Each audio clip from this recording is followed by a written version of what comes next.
Welcome, Adobe Creative Educators, to this book cover challenge. You're challenged to write the title and do the graphic design of a book cover that you would write after this incredibly difficult, challenging, and crazy year of teaching. I know this has been the most difficult in my teaching career, and I can only imagine with our other educators what you've gone through. You can, of course, use Photoshop, Illustrator, and design. You could design something brand new in Fresco, or you could use Photoshop Express.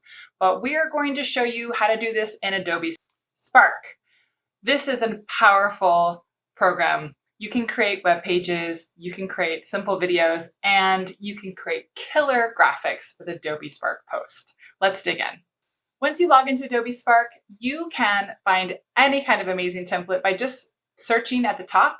I'm looking for book covers. And so once I put some sort of search in, I can find great templates that I can click on, and I can click on the blue button and say, create from this template. But I'm gonna make something from scratch today. I'm gonna start with custom size. I can select it at the top. And once you're in here, there are some great custom sizes. You can click on popular and you can choose print sizes. So I'm going to choose letter and click next. That rectangle you see is a letter size document. I can add templates in by clicking on the templates and typing anything I want on the left. But I'm going to go ahead and again start from scratch. I can add so many things into Spark, like text and photos, icons, some incredible design assets, backgrounds, logos, and I can even connect it to libraries and share to multiple people. On the right, I have a lot of other tools that I can use to modify my documents as well. I'm going to go ahead and add text. And again, here's a bunch of incredible templates, but I'm going to go ahead and start from scratch and just add my text in. That is going to just bring in a generic text that I can then in the top right corner, edit and put my own title into. My title is Looks Like Everyone Is Here. Now I can change the size of the text. I can change the alignment. I'm going to align left.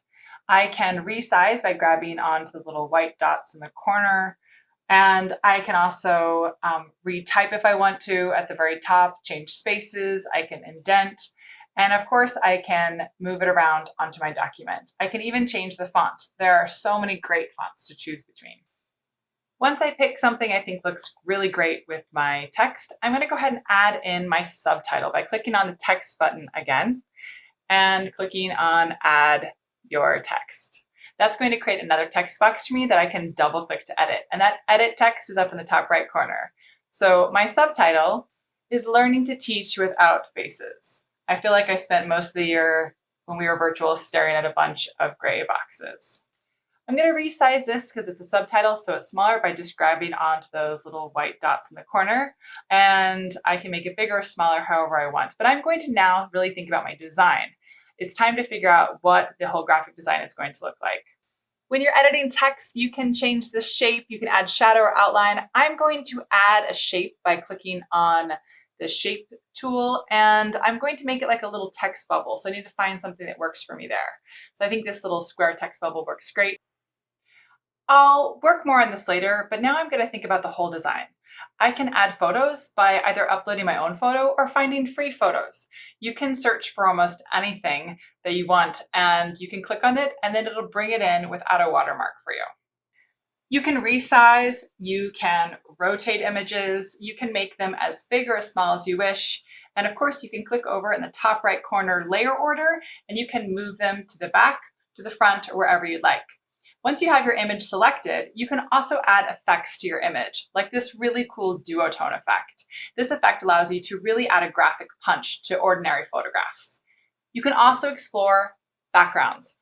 Backgrounds have geometric designs, textures, anything you're searching for. You can bring those in just like photographs and adjust their size, layer order, and of course, add effects. You can also explore design assets. These are incredible graphic design elements designed by professional artists. Once you bring something in, you can of course add it to background, resize it, or apply those incredible effects.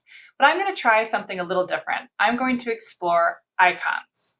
If there's a word for it, there is most likely an icon for it. You can find those by clicking and typing your word in the search bar up above.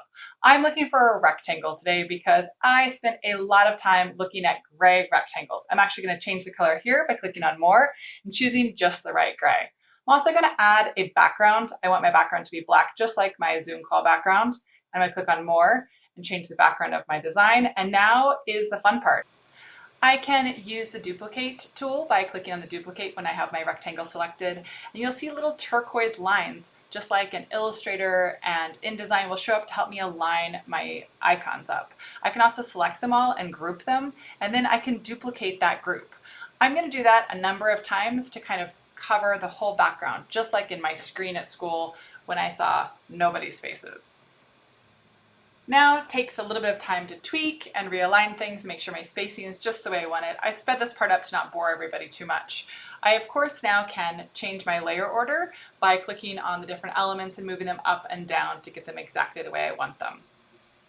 This is the part where the fun happens, where the design comes alive. You change the sizes of things, you get to move everything around, you get to change the colors. What are you going to do for your book title? Is it going to be serious? Is it going to be lighthearted? Are you going to make everyone laugh?